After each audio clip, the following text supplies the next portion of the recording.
வணக்கம் நண்பர்களே, நாம் இன்றைக்கி சுவையான தேங்காய் சாதம் எப்படி செய்கிறதுன்னு பார்க்கலாம் வாங்க. தேங்காய் சாதம் மேக்ஸிமம் காலையில் இல்லை மதியம் எடுத்துக்கங்க. அப்போ தான் உடம்புக்கு ரொம்ப நல்லது. தேங்காய் சாதம் செய்கிறதுக்கு தேவையான பொருட்களை பார்க்கலாம் வாங்க. நெய் 1 டேபிள் ஸ்பூனும் எண்ணெய் 2 டேபிள் ஸ்பூனும் எடுத்துக்கலாம்.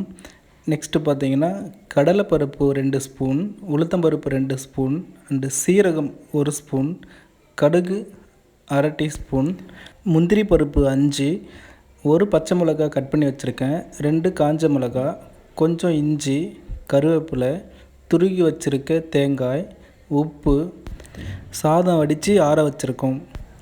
ஸ்டவ் ஆன் பண்ணிவிட்டு வானலை வச்சு நம்ம எடுத்து வச்சுருக்க நெய்யை ஆட் பண்ணிக்கலாம். அது கூடவே 2 டேபிள் ஸ்பூன் ஆயிலும் ஆட் பண்ணிக்கலாம். தேங்காய் சாதத்துக்கு நல்ல முத்தின தேங்காய் எடுத்துக்கோங்க.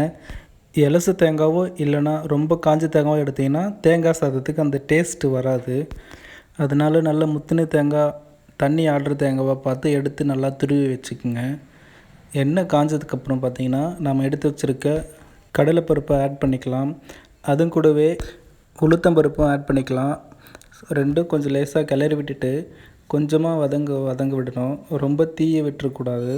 ரொம்ப வதங்கிருச்சுன்னா அதோடய டேஸ்ட்டும் மாறிடும். அதுக்கப்புறம் பார்த்திங்கன்னா எடுத்து வச்சுருக்க சீரகமும் நம்ம ஆட் பண்ணிக்கலாம். சீரகம் ஆட் பண்ணிவிட்டு 1/2 டீஸ்பூன் கடுகு ஆட் பண்ணிக்கலாம். கடுகு கொஞ்சம் மீடியமாகவே சேர்த்துக்குங்க, அதிகமாக போட வேணாம். போட்டு கொஞ்ச நேரம் வதங்கிட்டு நம்ம எடுத்து வச்சுருக்க முந்திரி பருப்பை இதில் ஆட் பண்ணிக்கலாம்.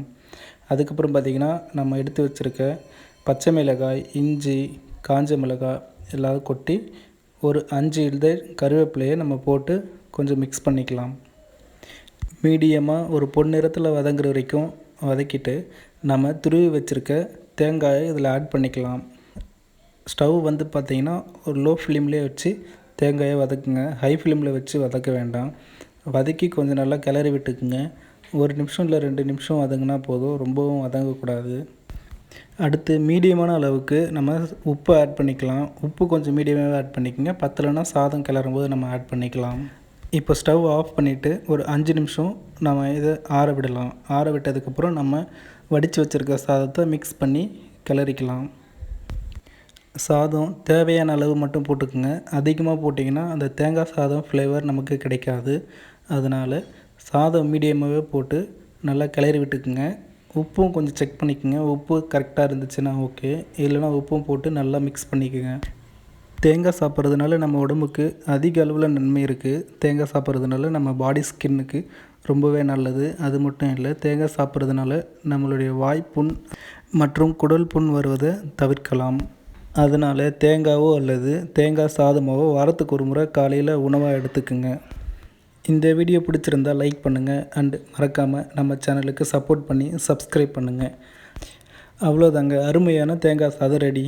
தேங்க்யூ.